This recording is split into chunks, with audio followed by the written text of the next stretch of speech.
है इकोनॉमिक्स का current affair, economics series start किया था और इकोनॉमिक्स हम लोग पढ़ रहे थे। कल हम लोग ने बेसिकली लास्ट क्लास में हम लोग ने बेसिकली क्या किया है कि जो हम लोग इकोनॉमिक्स का जो बेसिक कॉन्सेप्ट है क्या क्या पढ़ने वाले हैं और सिलेबस के ऊपर डिस्कस किए थे कि कौन कौन सा इंपॉर्टेंट जो टॉपिक है हम लोग को पढ़ना है। जैसे कि हम लोग ने पता चला कि हम लोग को ग्रोथ और डेवलपमेंट के बारे में पता करना है। उसके बाद हम लोग ने कैलकुलेट करना है कि हम लोग का नेशनल जीडीपी कैसा होता है, ग्रोथ को कैसे करके कैलकुलेट करते हैं। उसके बाद हम लोग पढ़ेंगे बोले थे मॉनेटरी पॉलिसी, जो आरबीआई रहता है वो कैसे करके अपने इंस्टीट्यूशन को संभालता है। उसके बाद हम लोग को पढ़ना है फिस्कल पॉलिसी, यानी कि गवर्नमेंट का बजट कैसे करके रहता है। उसके बाद हमको सेक्टर ऑफ इकोनॉमी पढ़ना है, सेक्टर ऑफ इकोनॉमी के बारे में पढ़ा थे, सेक्टर ऑफ इकोनॉमी के बारे में पढ़े थे। उसके बाद हम लोग वो पढ़ना है इन्फ्लेशन और पॉवर्टी के बारे में पढ़ना है, पॉवर्टी के बारे में पढ़ना है।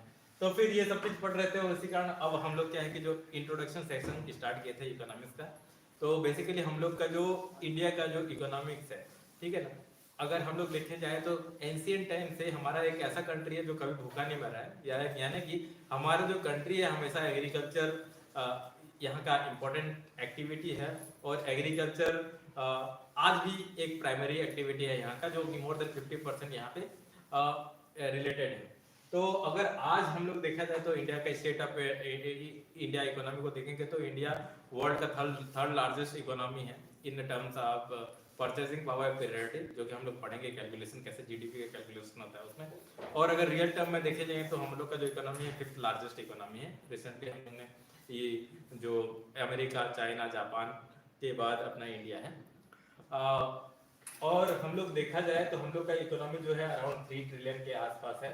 और अभी जो ग्रोथ रेट है नियर 5 to 10% के आसपास का हम लोग का ग्रोथ रेट चलते रहता है। बट अगर हम लोग हिस्टोरिकली देखें इंडिया का जो इकोनॉमिक स्फीयर में, तो हम लोग को क्या पता चलेगा कि हम लोग का जो इकोनॉमी है वो जब से मतलब प्रोडक्शन सिस्टम स्टार्ट हुआ है, एग्रीकल्चर सिस्टम को जहाँ पे बोला जाता है कि 4000 साल पहले एक जगह है हड़प्पा के सामने, यहाँ पे हम लोग ने प्लांटेशन एज अर्ली ह्यूमन के रूप में हम लोग ने प्लांटेशन स्टार्ट किया मेहरगढ़ में, ठीक है, और एक हड़प्पा बाद में सिटी बनाया। तो यहाँ से हम लोग का एग्रीकल्चर स्टार्ट होता है। प्लस हम लोग को अगर हिस्टोरिकली भी इकोनॉमिकल जो ट्रेड को देखा जाए तो सबसे पहले जो हड़प्पन सिविलाइजेशन में हम लोग को ग्रेनरी मिलते हैं मोहनजोदड़ो में या फिर हड़प्पा सब में क्या है कि कुछ सिटी बने थे उसमें ग्रेनरी था। तो ये बताने की कोशिश किया जा रहा है कि हम लोग का जो ट्रेड है वो कितना पुराना है। और कुछ जगह है हम लोग का ट्रेड इंट्रा ट्रेड ही नहीं एक्सटर्नल ट्रेड भी था। तो अगर हम लोग को देखा जाए तो लोथल एक जगह है जहाँ पे पोर्ट था, ठीक है। तो 4000 साल पहले हम लोग क्या है कि लोथल से हम लोग क्या है मेसोपोटामिया है, वहाँ पे हम लोग अपना एक्सपोर्ट कर रहे हैं, ठीक है ना, मोहन। और जो इजिप्ट के जितना भी मेजर जो सिविलाइजेशन है उसके साथ हमारा इंटरेक्शन था और अभी भी है। तो इंडिया इकोनॉमिक सेंस में एक इम्पोर्टेंट लीडिंग प्लेयर है, जो कि आज भी था, कल भी था, आज भी है और कल भी रहेगा। बट इस बीच में हम लोग को एक चीज देखना पड़ेगा कि एक जो नया इकोनॉमिक सिस्टम डेवलप होता है और हम लोग को कैसे करके हमारा जो वर्ल्ड का डोमिनेंस हम लोग का रिड्यूस होता है, ठीक है। तो अगर इंडस वैली में अभी देखेंगे तो अभी मैं बता रहा था कि हम लोग का जो उतना टाइम जो मोड ऑफ जो ट्रांसपोर्ट मोड ऑफ जो इकोनॉमिक सिस्टम था वाटर सिस्टम था। और वाटर सिस्टम में हम लोग क्या है कि हम हड़प्पन टाइम में भी अगर देखें तो कुछ सील है इस टाइप का सील होते थे, उसके थ्रू हम लोग ट्रेड करते थे, ठीक। बट विथ टाइम हम लोग का एग्रीकल्चर इंप्रूवमेंट करते हैं और एग्रीकल्चर हमारा important mode of economic activity होता है जो अभी तक भी है। तो हम लोग का जो अगर आप पढ़ेंगे तो मानसून के टाइम में कैसे करके हम लोग अफ्रीकन कोस्ट से लेके या फिर अफ्रीकन अरब लोग कैसे करके हमारे साथ ट्रेड करते हैं, वो भी आपको एंशिएंट जो ट्रेड में हम लोग का भागीदारी मिल जाएगी। बट इफ अगर हम लोग जाना जाएंगे तो जो फर्स्ट एडी और बीसी के आसपास जहाँ सिल्क रोड था वहाँ पे भी एक्टिवली इंगेजमेंट था हमारा जो ट्रेड है। एक्टिवली इंगेजमेंट था मतलब क्या है, जो अगर हम लोग देखेंगे तो जो सिल्क रूट था जहाँ पे हम लोग का चाइना से यूरोप का कनेक्ट था और इंडियन मसाले का जो यूरोप का कनेक्शन था, तो वो भी हम लोग का मेजर पिक्चर हम लोग को दिखता है। तो अगर हिस्टोरिकली अगर देखा जाए तो हमारा ट्रेड वर्ल्ड के साथ पहले भी स्थिर था। बट कुछ टाइम पीरियड में नियरली 200 ईयर के आसपास हम लोग का क्या है कि जो इंपोर्ट और एक्सपोर्ट के रूप में जो ट्रेड है वो कम होके एक रॉ मटेरियल का सप्लायर बन जाता है। और वो जो टाइम रहता है वो कॉलोनियल रूल रहता है या फिर ब्रिटिश रूल रहता है। इवन जब तक औरंगजेब का शासन रहता है, फिर मुगल एम्पायर जब तक रहता है, तब भी हम लोग डोमिनेंस किए रहते हैं। कहा जाता है कि आज अगर हम इंडिया की बात किया जाए तो वर्ल्ड में कितना परसेंट हम लोग का कंट्रीब्यूशन है ग्लोबल ट्रेड में, तो हम लोग को बहुत दुख लगता है कि लेस देन 2-4 पर 2 से 4%। जब हम लोग बात करेंगे जब मुगल एम्पायर था या फिर रोमन एम्पायर के साथ हम लोग गुप्ता के टाइम में ट्रेड करते थे, नियरली हम लोग चाइना और इंडिया मिला के लगभग 40% का ट्रेड होता था। बट ये मुगल एम्पायर में भी हम लोग का जो ट्रेड का अच्छा खासा इंटरचेंज हो जाता, बट एक सडन जो चेंजेस जो हम लोग को दिखा और हम लोग का जो इकोनॉमिक डिग्रेडेशन स्टार्ट होता है, फिर इंडियन जो हर एक प्रॉब्लम का जो जड़ आपको मिलना शुरू होता है वो आपका ब्रिटेन जब इंडिया या फिर यूरोपियन का इंडिया में आगमन होने के बाद, जब हम लोग देखेंगे कि यूरोपियन जब इंडिया आते हैं तो उसके बाद ही हम लोग का जो ट्रेड है वो जो ट्रेड सरप्लस से ट्रेड डेफिसिट होता है। यानी कि पहले जब यूरोपियन आते रहते हैं तो टेक्सटाइल और जो फूड प्रोडक्शन ये सप्लाई बहुत अच्छा से होता था इंडिया से, बट जब ब्रिटिश आते हैं तो उनके इकोनॉमिक पॉलिसी के कारण या फिर उनके एम्पीरियलिज्म पॉलिसी या तो फिर जो कॉलोनियल रूल के कारण हम क्या हो जाते हैं कि एक जो सरप्लस एक्सपोर्टर से एक क्लासिकल कॉलोनी बन जाते हैं और फिनिश प्रोडक्ट बस खरीद के बाहर से लेते हैं और रॉ मटेरियल को बस सप्लाई करते हैं। तो एक मेजर इम्पैक्ट रहता है जो ब्रिटिश एरा, जो कि हम लोग का जो जीडीपी है, जो हम लोग का जो जीडीपी जो जो डोमिनेंस था वो रिड्यूस हो जाता है यहाँ पे हम लोग। तो जब ब्रिटिश आते हैं तो सबसे पहले तो ब्रिटिश आने का जो मकसद ही ये था, ट्रेड था, जो ईस्ट इंडिया कंपनी है। बट विद टाइम क्या हो जाता है, एक अपॉर्चुनिटी मिलता है आफ्टर मुगल एम्पायर का डिसोसिएशन होने के बाद, एक कोई भी रीजनल बड़ा नहीं बन पाते हैं जो कि India as a vast country को संभाल पाए। मराठा ने कोशिश करते हैं बट वो कुछ जगह पे सिमट जाते हैं, बट उसके बाद जो उत्तराधिकारी जो बन के आता है इकोनॉमिकली जो है वो ब्रिटिश बन के आता है। और जब ब्रिटिश यहाँ पे साम्राज्य बनाता है तो यहाँ के रॉ मटेरियल और यहाँ का जो रॉ मटेरियल या फिर यहाँ के जो आयरन ओर से लेके जितना भी है उसका उसका यूज करके इंडस्ट्रियल रिवॉल्यूशन करते हैं। तो आज जो मॉडर्निटी का कॉन्सेप्ट हम लोग देखते हैं तो उसमें हम लोग का बहुत बड़ा एक योगदान भी है बोल सकते हो, लेकिन हम लोग का जो योगदान है उसको पॉजिटिव सेंस में नहीं बोल सकते, बस हम लोग को एक्सप्लॉइट किया गया है और ब्रिटिश या फिर जो यूरोपियन कंट्री ने प्रोग्रेस को हासिल किया गया है। क्योंकि जो कंट्री इंडिया और चाइना को मिला के अगर 40% से 60% तक जो अगर वर्ल्ड ट्रेड का जो भूमिका था, अगर उनका जो कंट्रीब्यूशन है लेस देन 20-30% हो जाता है, या फिर जो हम लोग का जो कंट्रीब्यूशन है माइनस में अगर हो जाता है, और वो इस जो रिसोर्सेस है इकोनॉमिक रिसोर्सेस से वो अपना इंडस्ट्रियल डेवलपमेंट करते हैं और डेवलपमेंट का हर पैरामीटर को लेके आते हैं। तो ये जो टाइम पीरियड था ब्रिटिश एरा 1526 से लेके जो 1796 तक या फिर बोलते हैं 1947 तक जो ब्रिटिश का एरा रहता है, उसमें बस और बस और बस हम लोग का एक्सप्लॉइट होता है ऑन द एक्सपेंस ऑफ उनका डेवलपमेंट होता है। तो ये आपका एक ग्राफ में भी देखोगे विथ टाइम आते आते हम लोग कम हो जाते हैं।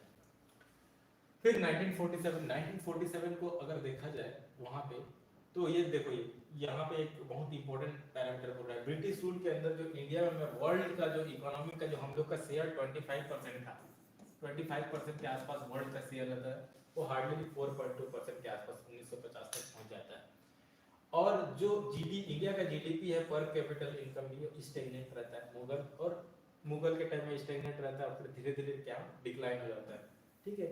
और जो ग्लोबल ट्रेड में जो 25% के आसपास थे वो नियरली 1900 आते तक 2% होता है और धीरे धीरे कम होता जाता है। ईस्ट इंडिया कंपनी बस हम लोग को कॉलोनी बना के बस हमारे जो रॉ मटेरियल को ले जाके पूरे दुनिया को बेचा है और खुद प्रोग्रेस किया है। नेक्स्ट आगे अगर देखा जाए तो ये चीज पता चलेगा कि जब इंडिया आजाद होता है तो हम लोग क्या कौन सा पॉलिसी अपनाते हैं। तो हम लोग जब देखेंगे इंडियन इकोनॉमिक्स का हिस्टोरिकल, तो जब इंडिया आजाद होता है तो सब हम लोग बोलते हैं क्या बोलते हैं कि एक वेलफेयर स्टेट की भावना, वेलफेयर स्टेट बनाएंगे। तो जब हम लोग देखते हैं तो हमको क्या पाया जाता है, जो ब्रिटिश गवर्नमेंट का जो पॉलिसी है कैपिटलिस्ट पॉलिसी है, और उस ब्रिटिश गवर्नमेंट के कैपिटलिस्ट पॉलिसी के कारण ही इंडिया कोलोनियलिज्म का मतलब शिकार होते रहता है। तो फिर जब हम आज़ाद होते हैं तो हम लोग का जो टेंडेंसी होता है सोशलिस्ट टेंडेंसी होता है, और हम लोग क्या करते हैं सोशलिज्म का सबसे इंपॉर्टेंट जो टूल है उसको अडॉप्ट करने की कोशिश करते हैं और हम 5 ईयर प्लानिंग पर बहुत ज़्यादा जोर देते हैं। तो ना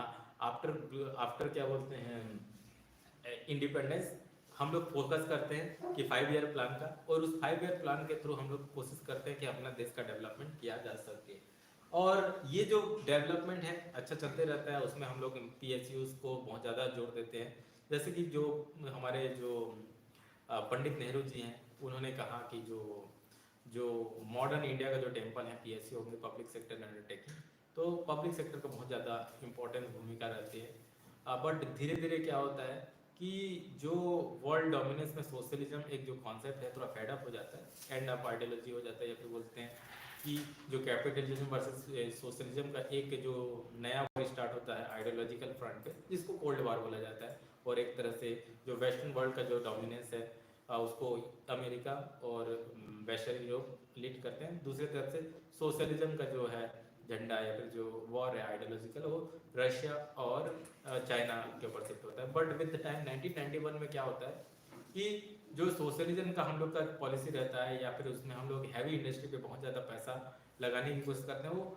डिजायर आउटपुट नहीं निकलता। और 1991 में जब सोवियत यूनियन का विघटन होता है, ठीक है ना, जो यूएसएसआर का कोलैप्स हो जाता है, तो सोशलिज्म एक आइडियोलॉजी डिफीट होता है।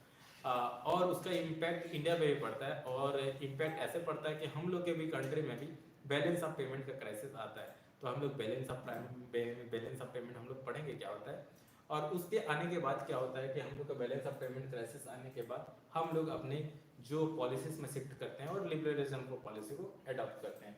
तो यहाँ पे हम लोग देखेंगे 1947 से लेके 1950 91 पे, ये एक ऐसा दौर रहता है जो हम लोग को 1950s में एक्सप्लॉइट करके जाए रहते हैं, मतलब 1950s में सिचुएशन बहुत वर्स्ट रहता है कि खाने के लिए भी इतना हम लोग के पास उतना सेल्फ सफिशिएंट अनाज नहीं रहता। तो 1950s में, और 1950s में सबसे इम्पोर्टेंट जो प्रॉब्लम हम लोग फेस करते रहते हैं, और प्रॉब्लम जो फेस करते हैं वो क्या रहता है कि जैसे ही हम लोग का इकोनॉमिक सिस्टम तो वेलफेयर इकोनॉमिक सिस्टम बना देते हैं, बट एक और एक्सपेरिमेंट होता है, या फिर जो एक नया चीज़ हम लोग रिस्की चीज़ हम लोग इकोनॉमिक पॉलिसी में लेते हैं, वो क्या है कि फंडामेंटल राइट सबको दिया जाता है, जो राइट टू वोट सबको दिया जाता है। अगर आप किसी भी इकोनॉमी जो बहुत ज़्यादा बड़े हैं उन लोग को देखेंगे, क्लासिकल इकोनॉमिक्स जो थ्योरी बोलते हैं, तो जनरली उन्होंने क्या किया है, एग्रीकल्चर से इंडस्ट्रियल ट्रांजेक्शन किया है, ट्रांजेक्शन से सर्विस किया है। और उसमें क्या है कि जो डिमांड का जो फुलफिलमेंट है, इकोनॉमिक जो डिमांड का फुलफिलमेंट है, वो बहुत धीरे धीरे रिस्ट्रिक्टेड वर्जन में किया है, धीरे धीरे सबको देते गए हैं कि जो इकोनॉमिक सेक्शन वाले हैं, जिसके जो टैक्स जो पे करते थे, उनका डिमांड को सुना गया है और उसके हिसाब से डेवलपमेंट किया गया है। चाइना को भी देख लो, उसके बाद आप यूरोप के पूरे कंट्री, अमेरिका को। बट एक ऐसा 1950 में हम लोग ऐसे एक्सपेरिमेंट करते हैं कि सबको राइट टू वोट देते हैं और हर एक का इकोनॉमिक डिमांड को फुलफिलमेंट करने की कोशिश करते हैं।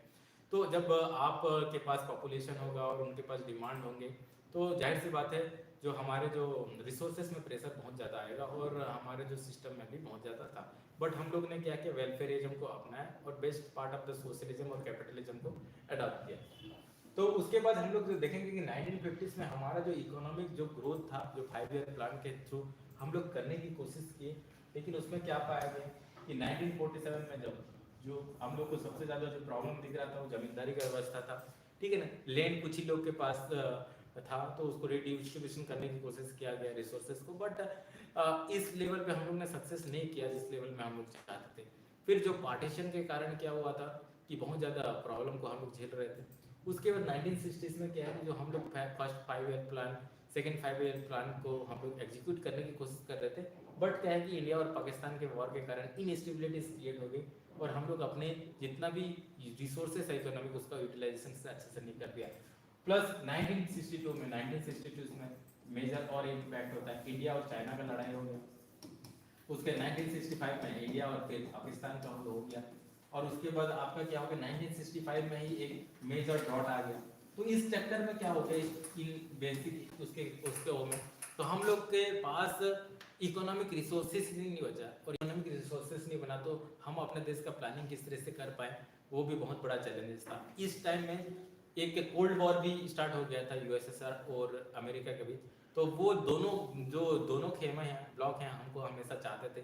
तो हम लोग लिबरलिज्म को फॉलो नहीं किए, तो वेस्टर्न कंट्री ने, अमेरिका और वेस्टर्न कंट्री ने हम लोग का इकोनॉमिकल रूप से भी उतना सहयोग न दिया।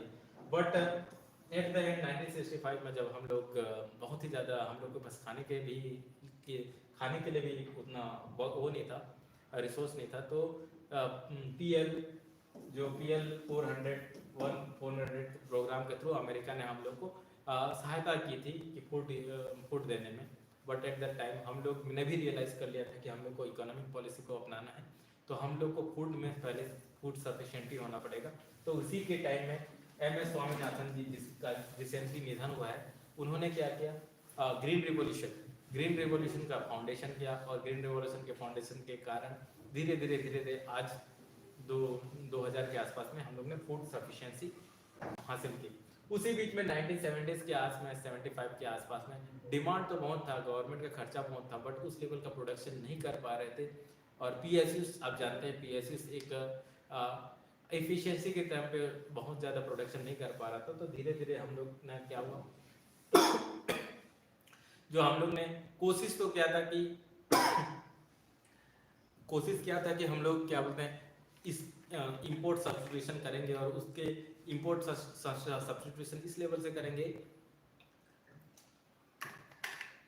कि जो कैपिटल इंसेंटिव जो गुड्स है, वो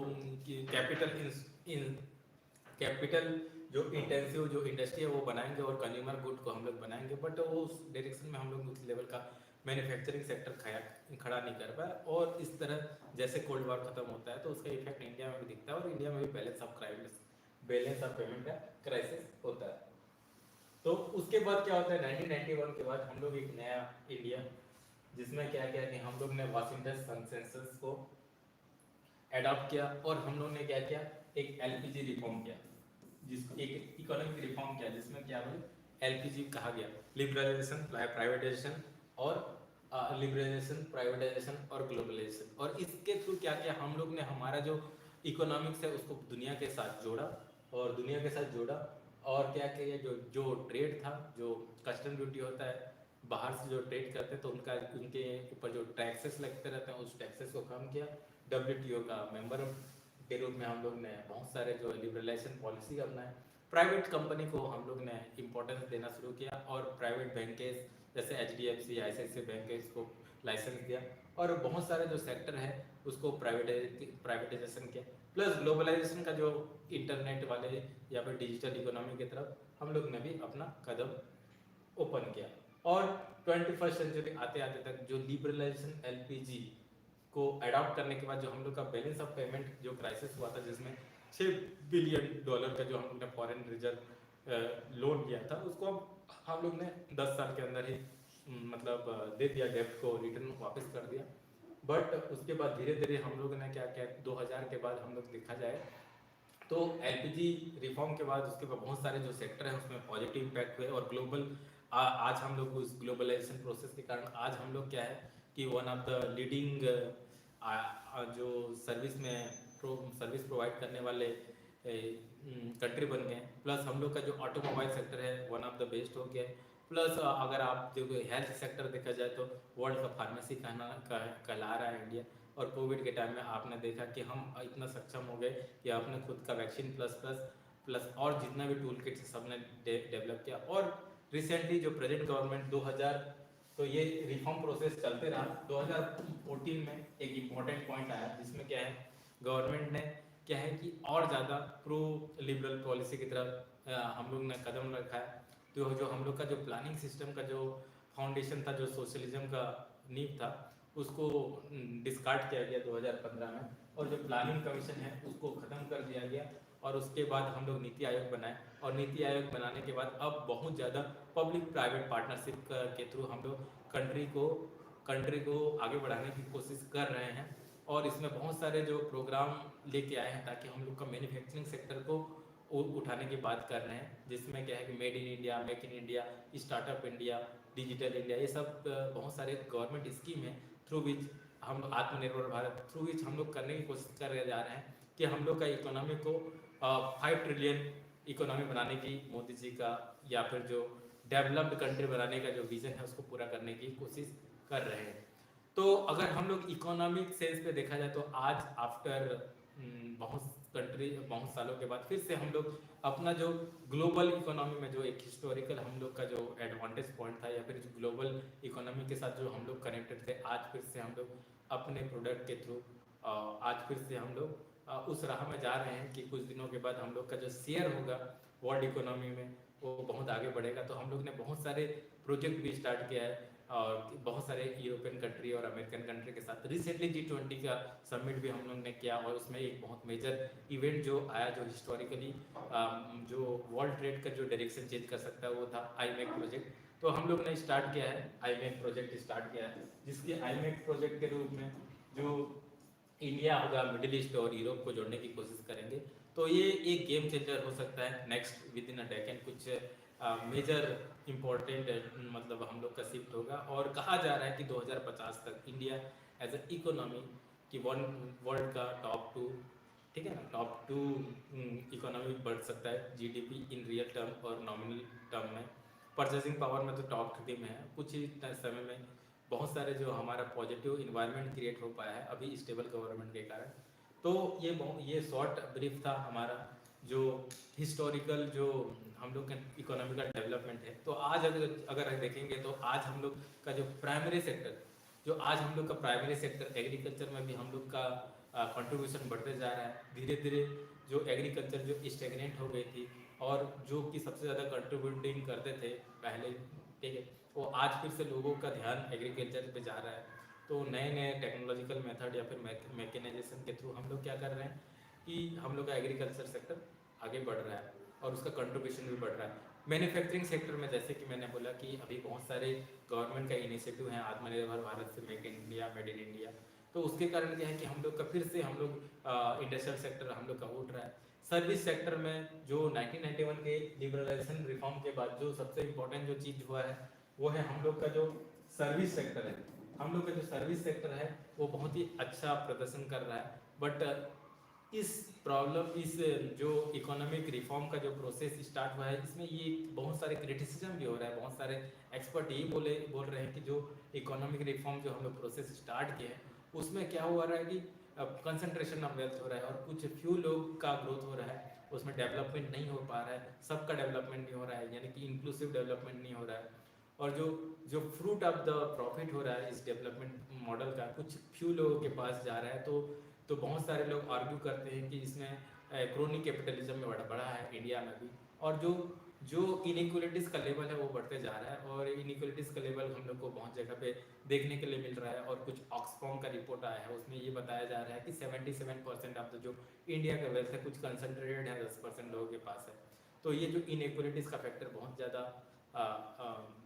न्यूज़ में है। और इसी के थ्रू क्या है कि बहुत सारा स्कीम जो लेके आ रहे हैं और टारगेटेड स्कीम लेके आ रहे हैं गवर्नमेंट में।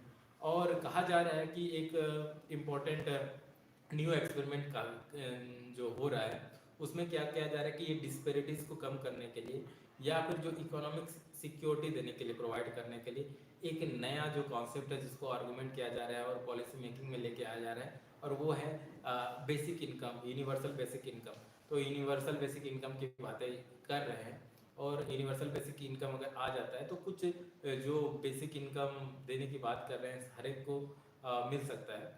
बट ये अभी बहुत सारे जो स्कीम में हमको देखने के लिए मिल रहा है, प्रधानमंत्री किसान योजना और क्या बोलते हैं न्याय स्कीम जैसे था। बट हमको एक long term sustainable development plan सोचना पड़ेगा या फिर उसमें एग्जीक्यूट करना पड़ेगा, जिसमें से बहुत सारे हैं ग्रोथ मॉडल के या फिर जो गुजरात मॉडल वाले बहुत सारे इकोनॉमिक्स जो फेवर करते हैं। दूसरा डेवलपमेंट मॉडल के रूप में जो केरला मॉडल को बहुत ज़्यादा इम्पोर्टेंस दिया जाता है। बट हम लोग को जो अभी जो डेवलपमेंट इकोनॉमिक्स बोला जाता है या फिर जिसमें क्या है कि अगर हम लोग कहा जाए तो कैपेसिटी डेवलपमेंट एक मॉडल जो दिया गया है अमर्त्य सेन के द्वारा, वो भी बहुत ही अच्छा इंपॉर्टेंट हो सकता है, जिसके थ्रू हम लोग क्या करने की कोशिश करेंगे कि इकोनॉमिक्स में फ्रीली जो एक जो चलन है, जो पॉपुलिस्टिक मेजर होता है किसी भी गवर्नमेंट को, जो जैसे कि डेमोक्रेसी में आपको समझ में आता है कि एक लोगों के द्वारा बना जाता है, तो एक पॉपुलिस्टिक मेजर के थ्रू कई बार क्या होता है कि फ्री का बांटना शुरू हो जाता है, जिसमें हम लोग क्या है कि लोगों को फ्रीली हम लोग को जो भी प्रोडक्ट है देने की कोशिश या फिर सर्विस को देने की कोशिश कर रहे हैं। बट कैपेसिटी डेवलपमेंट मॉडल भी हमको ज़्यादा वर्क करना पड़ेगा, ठीक है। उसमें क्या है कि एजुकेशन और हेल्थ, एजुकेशन और स्किल के ऊपर हमको इम्पोर्टेंट ध्यान देने की बात कर रहे हैं जो भी क्या बोलते हैं एक्सपर्ट हैं। तो अगर हम लोग कैपेसिटी डेवलपमेंट मॉडल को लेके रखें तो एक बहुत ही अच्छा पॉजिटिव लुक हमको मिल सकता है, जिसमें हम लोग को लोगों को मछली ना खिला के मछली न खिला के हम लोग को लोगों को मछली पकड़ना सिखाएंगे और वो अपना खुद भोजन बना सके, ये सिखा सकते हैं। तो बहुत सारे वेलफेयर प्रोजेक्ट बन रहे हैं, वेलफेयर प्रोग्राम बन रहे हैं और ये पॉजिटिव दिशा में है, जिसके कारण हम लोग बोल सकते हैं कि ट्रू सेंस में हम लोग डेवलपमेंट करेंगे, कर सकते हैं। और वन ऑफ द, अगर दुनिया के टॉप टॉप 5 अगर इकोनॉमी है तो इकोनॉमी मॉडल भी हम एक नया दे सकते हैं, जो कि हमारे साथ साथ, हमारे कंट्री के साथ साथ दूसरे बहुत सारे कंट्री है जो अफ्रीकन कंट्री हैं और साउथ अमेरिकन कंट्री है, उनके लिए भी हम लोग रोल मॉडल बन सकते हैं। और हमारे तरीके से अगर एक नया डेवलपमेंट अगर मॉडल हम दे सकते हैं तो ये बहुत ही अच्छा मूव होगा। तो हम लोग ने यही पढ़ा, यही चीज़ हम लोग को जानने की कोशिश करेंगे। अब हम लोग नेक्स्ट क्लास में पढ़ेंगे कि कौन कौन से सेक्टर ऑफ इकोनॉमी है, किस टाइप का इकोनॉमिक सिस्टम रहता है, और हमारा जो मॉडल था वेलफेयरिज्म का मॉडल, जिसमें गुड पॉइंट कैपिटलिज्म और सोशलिज्म का जो लेके आए, उसने एक बहुत पॉजिटिव इम्पैक्ट दिया है। तो आज के लिए बस इतना ही। जय हिंद, जय भारत।